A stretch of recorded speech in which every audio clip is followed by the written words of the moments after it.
Well, I think that's how he... They certainly composed it. When they were writing back then. A lot of the lyrics were composed that way, I think, and a lot of lyricists do write like that, I believe. Speaking as a complete non-expert. But of course that doesn't stop one sounding off. Absolutely. As I'm sure you'll do now. Well, perhaps not as eloquently or in such detail as yourself, Dr. B, because Probably. I don't really have your professional location in the Kennedy study. I doubt that's true. Well, you teach civil rights. Yes. You teach the South. Here. Back.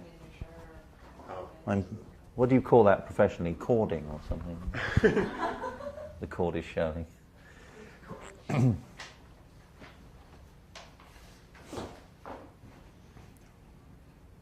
I look really stiff and artificial? No? Okay. No. Because that's the look I'm trying for. Okay. There's nothing you can do about that, though. No. Okay, tighten on your muscles then. Well, especially kind of just ignore that. Yeah, sure. That conversation Yeah. thing. Mm-hmm. So start off, tell me your name, where you're from, what you do. My name is David Waller. I'm from Northampton in England, and I'm a university professor in American history and politics at the University College in Northampton. And where were you born? I was born in Luton in Bedfordshire, which is about 30 miles north of London. And raised there, spent most of your life there? No, in fact, I was raised in Northampton itself. Moved there at a tender age of 2 months. And what made you become an American history professor? I read history for my first degree at university. In fact, I was a classical historian when I began my studies. And I would say that I remain generally interested in all fields of history to this day, but in my final year of university study, I took some classes in modern American history, in fact, Franklin Roosevelt and the New Deal. And I had the feeling of happening upon a period of history that fascinated me out of all proportion to anything else. And that really was what put me onto the track of being specifically an Americanist. And I remain that way today. I think one of the joys, really, of studying American history is, particularly of the early 20th century, is that you can see the foundations of contemporary America being laid in that period. And that, I think, makes the historical study very interesting, because you're studying the evolution of what you see around you in America today. So it does seem very, very relevant, more so than, let us say, history of thousands of years ago. And what was the particular trip you're on now that you happened to come through here? My colleague and I are returning from a conference in Santiago in Chile, and we're flying with American Airlines, and the return flight was through Dallas. And having discovered that, we specifically arranged a long layover so we would have enough time to come downtown and see some historical sites, which, time allowing, or given the shortness of the time, effectively just meant the first most important thing was to see Dealey Plaza. And what was it in Chile that the conference was called? It was the International Congress of Americanists, which was a gathering of several hundred scholars in different fields of American studies, literature, politics, economics, philosophy, as well as history. And we were giving a paper on Anglo-American relations in the mid-19th century. So nothing to do with Kennedy or anything more contemporary.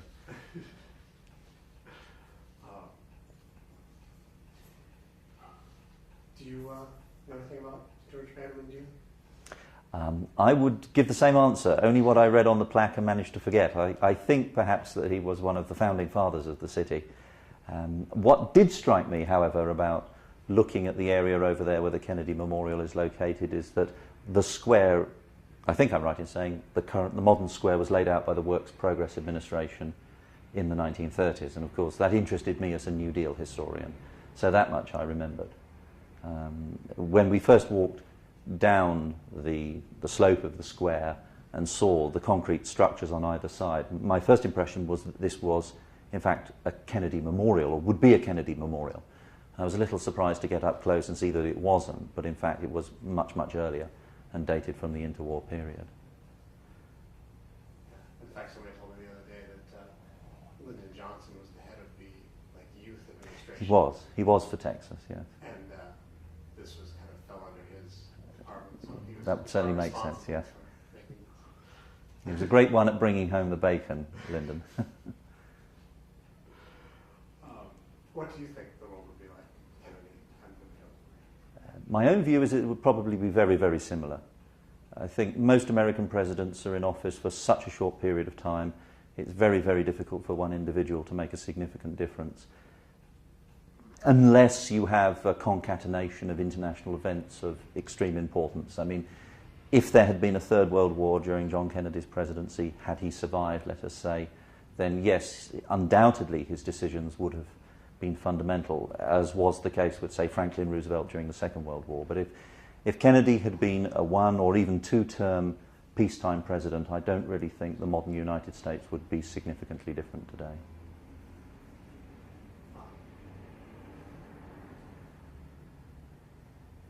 Sorry, I lost my train of thought there a little bit.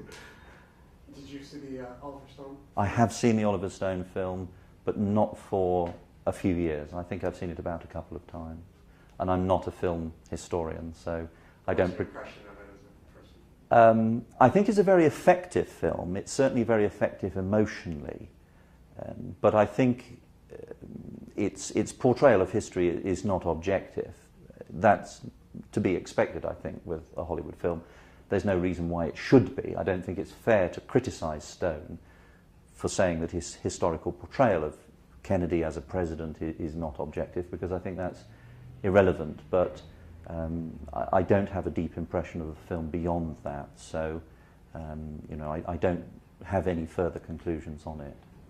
Do you have any conclusions of your own on what happened that day? Actually, no.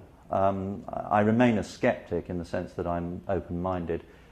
If I were forced to say whether I think Oswald did it or not, I would say I see no reason why he couldn't. The lone gunman theory to me is wholly persuasive. I think he was just lucky. I think we look for conspiracy theories too readily in history, and we don't give enough or pay enough attention to the role that luck plays in human events. I think he just hit John Kennedy by accident and could equally well have missed. Do you think that people will be coming here 50 years from now, 100 years from now? Yes, I do. John Kennedy and his death has been an established feature of modern American history, and we go and visit far less significant historical sites around the United States and in other countries. Certainly historians do.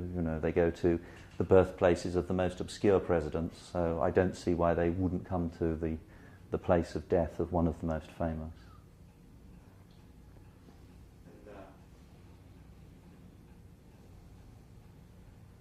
And did Kennedy's story affect you personally in any way?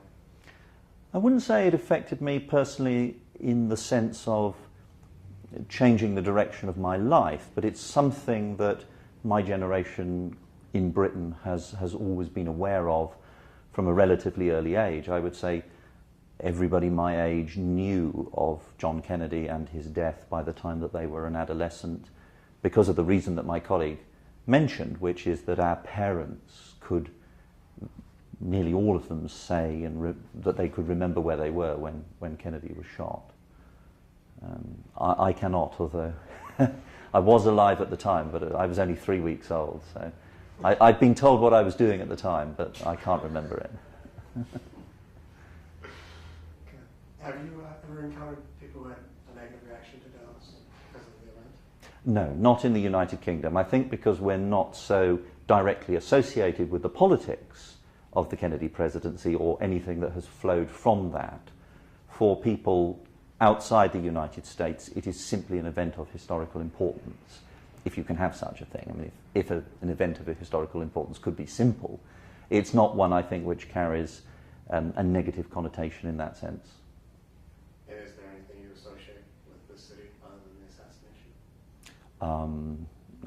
I think of its historical development in Texas. I suppose There would be, as my colleague said, the modern cultural reference to the television series, which I didn't watch because I wasn't into that kind of thing back then. But yeah, I guess I just think about Dallas as representative of Texas and leave it at that. Is there anything else you can think of that I've forgotten to ask you? No, I think it's been very comprehensive. You should mention about students. Have you? Well, that is true, yes. Every year we do get a number of students who are determined to write the equivalent of the senior thesis on the Kennedy assassination, a number of whom are convinced that they have solved it. They will come to me or to my colleague and wishing our supervision in the thesis and saying, you know, I want to do this piece of work because I've worked it all out. And we had a guy about 3 years ago who had come to Dallas the summer before, and he'd photographed this area and he'd bought a city map and he put that into the piece of work as well. I'm afraid as a piece of history it was rather flawed and it wasn't a good piece of research, but it's certainly indicative of a phenomenon among a certain number of young people in Britain and I suppose in other countries outside the United States, a phenomenon of fascination with Kennedy for various reasons. He is still regarded as a liberal saint, I think, and idealised to a degree by people from another culture who, of course, are born 20 years after he died, which is interesting in itself. I guess I didn't really ask you if you have a political affiliation or belief system. Yeah, I guess in American terms I'd want to describe myself as a Jeffersonian Republican. 300 years old. Yes. Having flown overnight from Santiago, I feel like it. Do you have any sense from your students of what theories are more popular or what they tend to believe about it? Well, beyond the fact that they think there was a conspiracy, I think there's no common denominator within those. Although I suppose following Oliver Stone, there is a tendency to say that it was the security services of the United States. I believe that's what Stone says. Although, as I say, I've only seen the film a couple of times and that was a long time ago. But the elements within the government removed the president rather than, say, the mafia, for instance. Right. Yeah, I think that's pretty much all the questions. So what we yeah, what do you think? What do people tell you about? Well, I get all kinds of people tell me all kinds of stuff. Especially, I interviewed a couple of people who are selling. God, Talking yeah. about the thing. Yeah, did they try to sell them to you? Yes, they did. The one told us there were 6 shooters. Yes, they placed them. Yeah, that's right. His company was the only one to have done the research. Yeah, I think that's the guy I talked to yesterday. Actually, he couldn't decide yesterday if there were 6 or 9.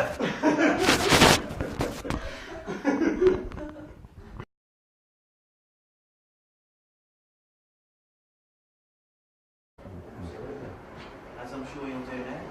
Well, perhaps not as eloquently or in such detail as yourself, Dr. B, because Well, probably. I don't really have your professional location in the Kennedy study. I doubt that's true. Well, you teach civil rights. Yes.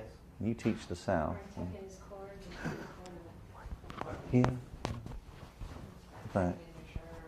Oh. What do you call that? Especially kind of just ignore that. Yeah, sure.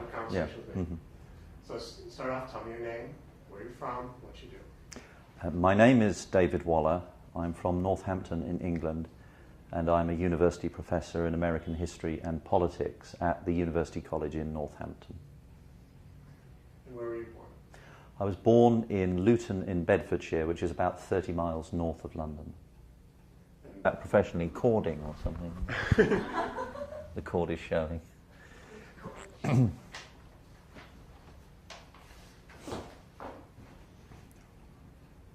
Do I look really stiff and artificial? No? Okay. No. Because that's the look I'm trying for. Okay. There's nothing you can do about that, though. No. Okay, tighten on your muscles then. Raised there, spent most of your life there. No, in fact, I was raised in Northampton itself. Moved there at a tender age of 2 months. And what made you become an American history professor? I read history for my first degree at university, In fact, I was a classical historian when I began my studies, and I would say that I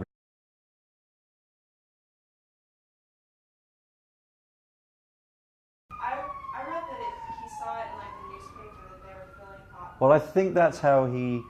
They They certainly composed it. when they were writing back then. A lot of the lyrics were composed that way, I think, and a lot of lyricists do write like that, I believe. Speaking as a complete non-expert.